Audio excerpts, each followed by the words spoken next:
أهلا بشهر الخير، شهر الرحمة والمغفرة، وشهر قراءة القرآن، شهر الدعاء. أهلا بشهر رمضان المبارك، شهر اللمة والجمعات مع الأهل والأقارب. نسأل الله أن يقدرنا على صيامه وقيامه ويكتب لنا ولكم الأجر، آمين رب العالمين. رمضان كريم عليكم وعلينا، وكل عام وأنتم بألف خير.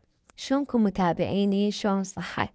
إن شاء الله كلكم بخير وصحة وعافية.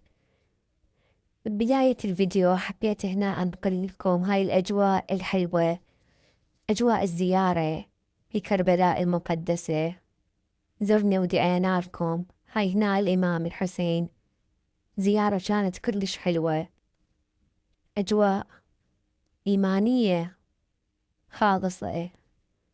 والحمد لله والشكر، الله يتقبل منا ومنكم صالح الأعمال. هنا زرنا الإمام الحسين، وبعدين توجهنا لأخي أبو الفضل العباس.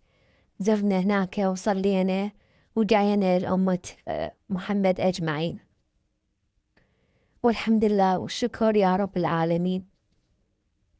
وقبل لا نبدي بتفاصيل الفيديو اليوم ووصفتنا، صلوا على محمد وآل محمد. اللهم صل على محمد وآل محمد الطيبين الطاهرين. اليوم راح أقدم لكم وصفة تفيد للسحور.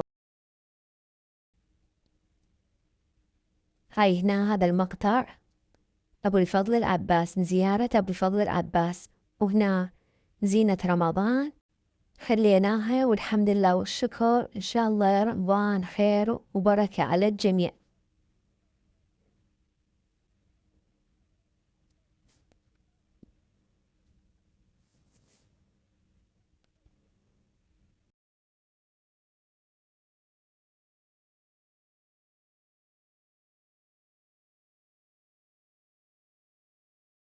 إن شاء الله نبدي بالوصفة، وقبل لا نبدي بيها وبتفاصيلها أتمنى تشتركون بالقناة وتخلون اللايك وتفعلون جرس الإشعارات حتى يوصلكم كل جديد. اليوم راح أسوي وياكم الجبنة المطبوخة. هنا قطعة من الزبد أو الزيت حسب المتوفر، خليت عليه تقريبا ملعقة كبيرة من الطحين، وأحمسها. من تطلع ريحة الطحين أخلي عليها حليب، وتفاصيل أيضا مكتوبة هنا بالفيديو. نخلط كل الزين حتى نتخلص من التكتلات. هنا خليت حبة البركة، كلش راح ينطيها طعم طيب ونكهة. هنا أبدي أقلب بالخليط لحد ما يثخن، ومن يوصل لهذا القوام راح نضيف كوب كامل من الموزاريلا، أي نوع موزاريلا متوفر عندكم. نخلط المواد لحد ما الجبنة تتداخل مع الطحين. نخلط كل الزين لحد ما تكون جبنة مطاطية مثل ما تشوفون بالفيديو.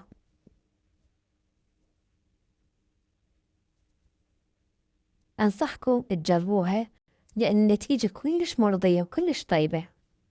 شوفوا شلون صار القوام والمنظر. أنا أخليها بكاسة، أفرغها بكاسة وغطيها بكيس نايلون لحد ما تبرد. هنا هاي استخدمت عجينة جاهزة، أي نوع عجينة سمبوسة متوفر عندكم، وتشوفوها بالشكل. أنا كانت عندي هاي متوفرة عندي بالمجمدة، استخدمتها ولفيتها بهذا الشكل، ونسد الأطراف بقليل من المي، أما بس مي أو مي طحين. لا تخلون كمية كبيرة من الجبنة حتى لا تنفتح أثناء القلي. كلش تفيد بالسحور، مقرمشة وطعمها كلش طيب. وحبايبي إذا وصلتوا لهنا لا تنسوني باللايك حتى يصعد الفيديو، وإذا عندكم أي اقتراح أو أكلة كتبونا بالتعليقات حتى أقدم لكم إياها على طريقتي الخاصة. شنو تحبون نقدم وصفات للسحور أو الفطور. وهاي بعد ما قليتها هنا، شوف قوامها. هاي طبعا هنا قليتها بالزيت وطلعت كلش حلوة ومقرمشة. أتمنى تجربون الوصفة وتكتبون لي رأيكم بالتعليقات. وهنا خلصت وصفتنا، أتمنى عجبتكم، ولا تنسون من اللايك وألف عافية.